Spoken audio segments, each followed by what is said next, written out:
Sarà in Piazza al Marti, qua a Donada di Portoviro, ottava edizione, quindi un successo ormai consolidato, migliaia di persone oggi che è la seconda giornata di questo martedì 25 giugno. Complimenti veramente al Proloco e a tutti gli organizzatori, tutte le associazioni che hanno partecipato. Adesso andiamo a vedere un po' di cose e intervistare un po' di protagonisti.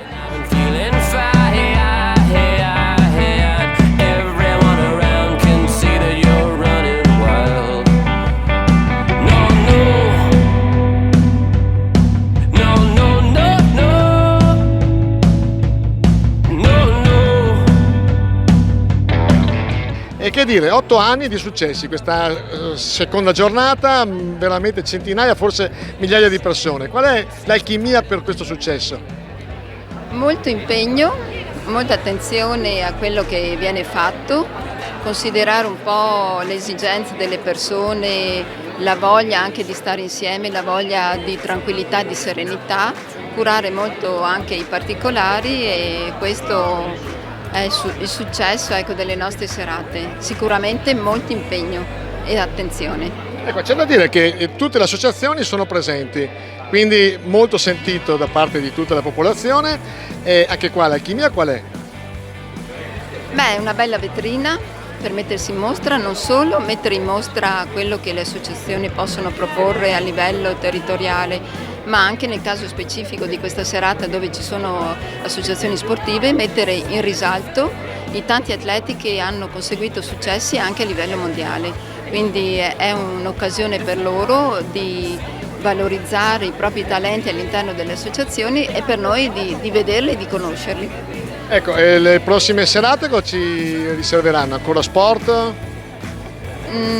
Altre serate sono dedicate per esempio ad altre attività del comune di Portoviro ma anche altrove, con una serata che è intitolata Portoviro Expo e quindi verranno messe in mostra le attività proprio del nostro territorio.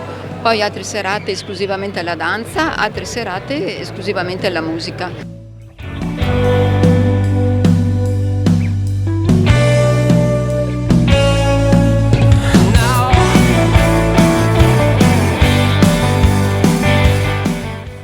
Presi al volo Doriano Mancina, Valera Mantovani, amministrazione comunale di Portoviro, e l'abbiamo chiesto anche alla Presidente della Proloco, qual è l'alchimia secondo lei? L'alchimia è che questa è una manifestazione che parla un po' a tutti, parla ai bambini, parla alle famiglie, parla anche ai più giovani, quindi veramente un connubio che dà i suoi frutti e l'ha dimostrato perché la prima serata ha visto veramente migliaia di persone arrivare qui da località fuori Portoviro e quindi ci fa anche conoscere al di fuori. Quindi una manifestazione importante anche per aumentare il pregio di Portoviro e per questo facciamo i complimenti alla Proloco di Donada che da qui a 51 anni è operativa e attiva sul territorio e al Presidente Antonella Ferro.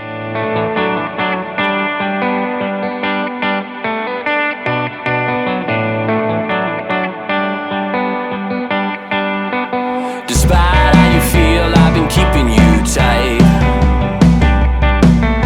In the morning after, in the morning light.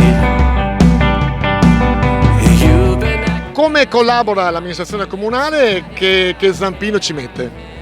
Beh, tu sai che dove c'è il successo, dove c'è le cose che funzionano, si deve collaborare con l'amministrazione pubblica e noi l'abbiamo sempre fatto. Poi quando troviamo gente che si impegna come la Proloco, gente che poi viene qui in piazza, come diceva l'assessore, anche dai comuni limitrofi, noi non possiamo non collaborare, quindi la collaborazione sarà sempre attiva, sarà sempre presente e mi auguro che di queste serate ce ne siano tante a Portoviro.